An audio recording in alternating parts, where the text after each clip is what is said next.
Genau. Class your character up with subclassing. Subclassing is a new way to customize your character in ESO, with this feature available completely free to all players when update 46 launches. You can swap out up to 2 of the 3 skill lines in here. You can't swap out all. You can swap out 2 of the 3 skill lines inherited to your character for options from other classes. Okay. Want your Dragon Knight to have some ice to go with the fire? At the Winter's Embrace skill from the Warden. Etc, etc. Okay. With subclassing, you can swap skill lines whenever you use a Shrine of Standard or Scroll of Respecification. Skill lines, you can choose how to unlock skill lines for subclassing. Other details are coming close to June. There's much more to share about the incredible possibilities. Okay. Also I thought when I heard about it that I'm lazy and I will not change anything anyway. So, probably. I thought for my playstyle it's probably does not make such a big difference. Probably, I don't know. But maybe there's something what works better with a bow. So maybe I will make a small change. But yeah, I don't know if it makes a huge difference for me as a, laid back player who takes it always easy. But yeah, I don't know. But I thought for others, it could be open huge possibilities for what things you can do, what you can build, and yeah, I don't know.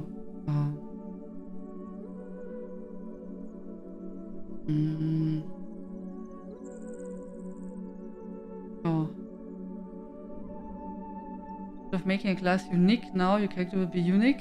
You can mix, but you don't have to. And you can only mix one class skill line from your base class with 2 other skill lines.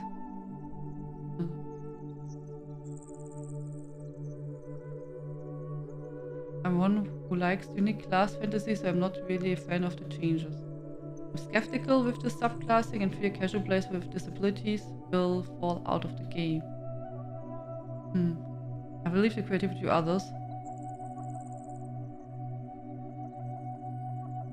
It was concerned when they mentioned they make the world more difficult. What? They said they make it more difficult? Really, Elisere? Probably have Templar heals on all my characters. That's probably helpful for us. But also makes it a bit boring, right? But yeah, could be a good idea. But it's the question if you have enough mana to use it. You can only swap 2 skill lines with others. Skill lines from 2 other classes. So you can't make a Dragon Knight with 2 Templar skill lines. For that you need to be a Templar. But you can be a Dragon Knight with a Mage skill line and a Necro skill line, for example. And you can't switch subclass skill lines until we reach 50. But that progress is a count-based, not character. Getting one subclass skill line to level 50 with one character and will be 50. Okay. So, and since we have, for example, I have like all classes unlocked and have them all to level 50, we can then adjust it easier. Okay. And I heard for others, when you have maybe only one character, there will be quests and stuff that you can unlock it, right? I'm excited my Argonian can finally get Dragon Leaf. It's part of her backstory that she can turn into a dragon. But I accidentally made her a Nightblade when I was new to the game. Oh, that's awesome. That is a really cool story, Quickstar. One idea, especially for those who like experiment, yeah.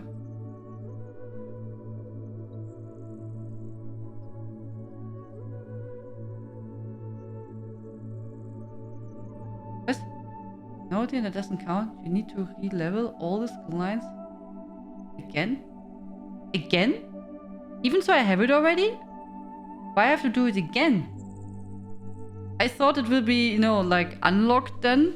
Like other stuff. When they add something to the game and you already have it. That it will be immediately unlocked. What? I have to do all the stuff again? Yeah, then you know what I will do. Nothing. then we just stick with my archer.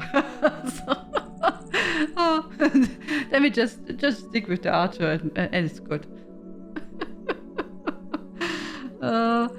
But name scheming will be used for all the Frankensteins, like Argpladen. Okay, I think Frankenstein 1, 2, 3 is good. Not at first 2. Also, they made leveling the sub-skylines extra slow. Wow. That's not fun, or? That's not really fun. Need to own the class. The subclasses have their own skill progress, but with hitting a skill line to level 50. Only thing is you need to hit level 50 to get the quest, and then all good. Level progress in the skill line, there's a new passive for that. Okay. Name is Melisina throws 2 rings. The character from French legend who turned into a dragon. She got mad at her husband. Threw her rings at him, grabbed her sons, and flew away. That's a nice story. If you have a level 50 character, those skill lines can be used by another, but the skill lines need to be leveled on the character that will use it. Oh, really? Oh, okay. You must have it on the character who used the skill line, so your Arcanists have to learn the use skill line from Dragon. Ah, okay. Okay, like that. Okay, that's good that you... Oh, you checked it out. Yeah, that's what that sounded nice, what they said on the stream. Heroes Return welcomes you back to Tamriel. Sometimes life gets in the way of adventure. You need to take a break from Tamriel. With update 46, the new Heroes Return feature makes it easier to hit the ground within the reminders and rewards. I thought that sounds really good, that they want to make some... I'm not sure how it will work in the game, but I thought it's good that they try to put some helpful guidance or some system when you're returning. As a returning player, just so you're not getting so much lost. I'm not sure how that will work, but I thought great intention and idea, because just imagine when you stop to play ESO and come back after a year, for example, even after half year. I mean, it can be like, where did I stop? Where I want to go? What should I do? And stuff like that. So, yeah, that sounds like a really cool feature.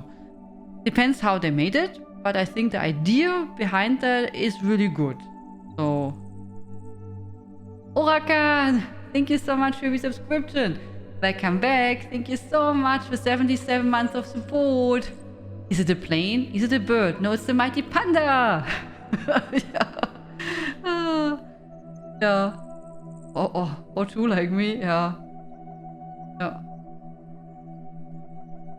Yeah, but the hero return system could be really nice. Oh, once you complete this adventure... Wait, what did I miss now? Heroes Return automatically detects when you haven't logged in ESO for extended period and offers you handy tools and guidance to help get back into the thick of things more swiftly. The first of these is a brief optional adventure. You can choose complete to help refresh your combat skills. Once you complete this adventure, or if you choose to skip it, you gain access to the Heroes Return Golden Pursuit and a few days of unique login rewards. This special Golden Pursuit is how do you say that, guys? Multi-phase...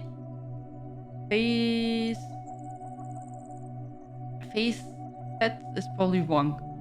However you pronounce it, with multiple smaller campaigns within...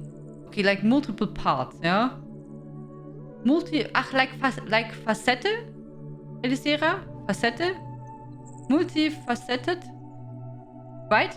Okay, that, yeah, Facette would be German, yeah? Okay. I was just like... Here, because there's the word face inside, you know? Multi-face. Because of that, I was confused. So, with multiple smaller campaigns within that point you towards resources, content and gameplay you may have forgotten about during your time away. Okay, so they get like a Golden Pursuit with just to send you to different activities. It's bad, yeah? Rewards from both the pursuits and the login track have been selected to be helpful when you return to Tamriel, but don't replace other rewards earned in the game. So we still have the plenty to enjoy after completing your hero's return. That's nice. Thank you for the points, Futi Louis. We get a new mount too. We will check out the data mining in a moment. Hello Manoa's Flame, how are you doing? Hello.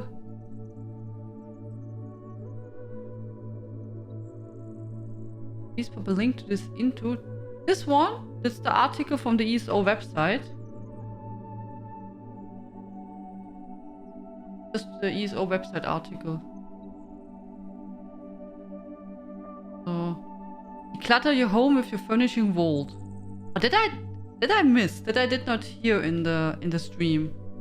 Did they say that in the... It was not in the video or the pre-recorded one. It was the stream after?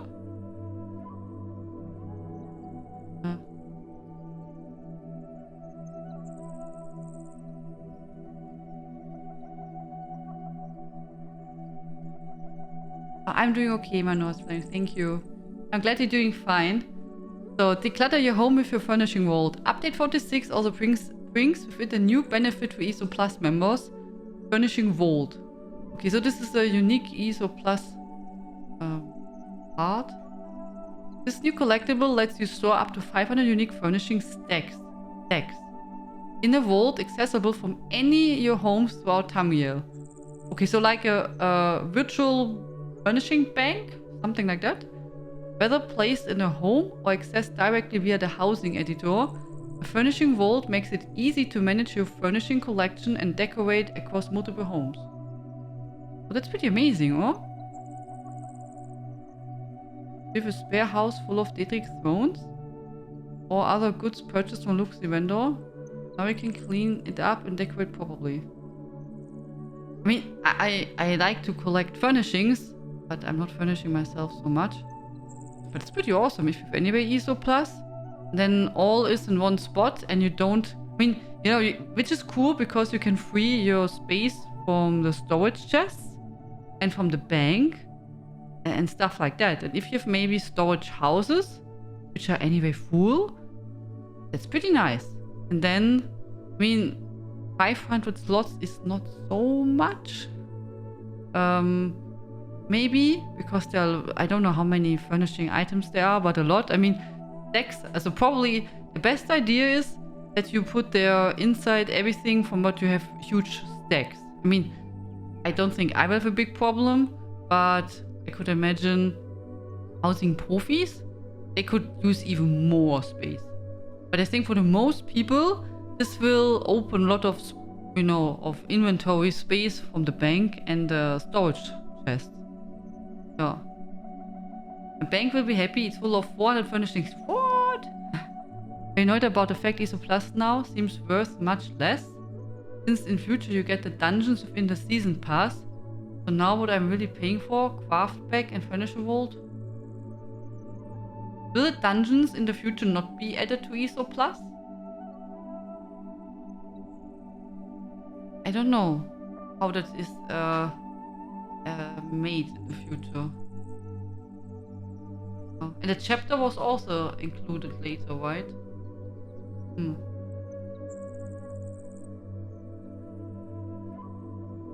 Additional quality of life changes. There are also smaller quality of life improvements coming up to update 46. For example, your in-game map has undergone further work after update 44's existing changes. The new map update include adding better tool tips, enhanced quest visibility and more. That's good. We also added improvement to tutorials for the Way Shrine system, making these map enhancements even more impactful for new returning players. Okay. Also changing things to that master wits are now awarded in stackable envelopes. That's really nice. Open them whenever you want to save on inventory space in between use. Okay. Okay. So these are all base game updates, what we just checked out. So the biggest one is probably subclassing, and that's for the most people. So yeah, the question is, how do we use it, and how we like it or not, and how difficult it will be to maintain.